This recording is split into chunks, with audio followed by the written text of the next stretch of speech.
मार्गशीर्ष गुरुवार झाले की आपण उत्तर पूजा कशी करावी किंवा राहिलेली पूजा दुसऱ्या दिवशी कशी आवरावी.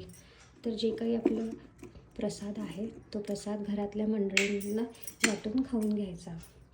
त्यानंतर दिवा वगैरे आपल्या रोजच्या पूजेसाठी ठेवून द्यायचा. पाणी आहे ते तुळशीत टाकून घ्यायचं.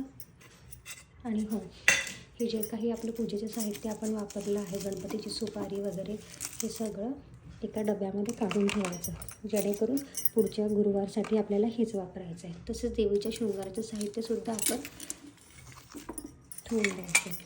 आणि हो, हा जो देवीचा मंत्र आहे हा सुद्धा आपल्याला पुढच्या गुरुवारी कामात येतो, म्हणून हा पण ठेवून द्यायचा आहे.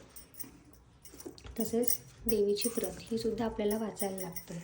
आणि हो, ही वेणी ज्या सुवासिनीने पूजा केलेली आहे तिने आपल्या केसात मळायची.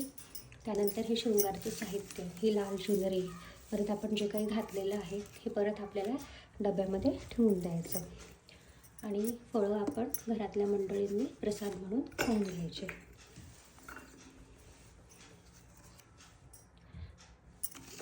देवीची भरलेली ओटीसुद्धा पण ठेवून द्यायची. आणि हे कलशातलं नारळ, तर हे कलशातलं नारळसुद्धा आपण काढून व्यवस्थित ठेवून द्यायचं, जेणेकरून पुढच्या गुरुवारी आपण हेच नारळ वापरणार आहे. आणि हे ज्या आंब्याच्या किंवा जे काही डहाळ्या आपण वापरलेल्या आहे वेगवेगळ्या झाडांच्या, या घराच्या 7 कोपऱ्यांमध्ये, जे 7 वापरलेल्या आहे त्या घराच्या कोपऱ्यांमध्ये आपण ठेवून द्यायच्या थोड्या वेळासाठी. याच्याने आपल्या पूजेचं जे काही पावित्र्य आहे ते आपलं पूर्ण घरभर पसरतं. आणि हे जे काही आपण पूजेसाठी वापरलेलं आहे पुष्प वगैरे, ते सगळं आवरून घ्यायचं.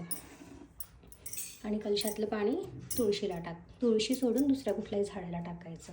अशा प्रकारे आपण ही पूजा पूर्ण आवरून घ्यावी. धन्यवाद.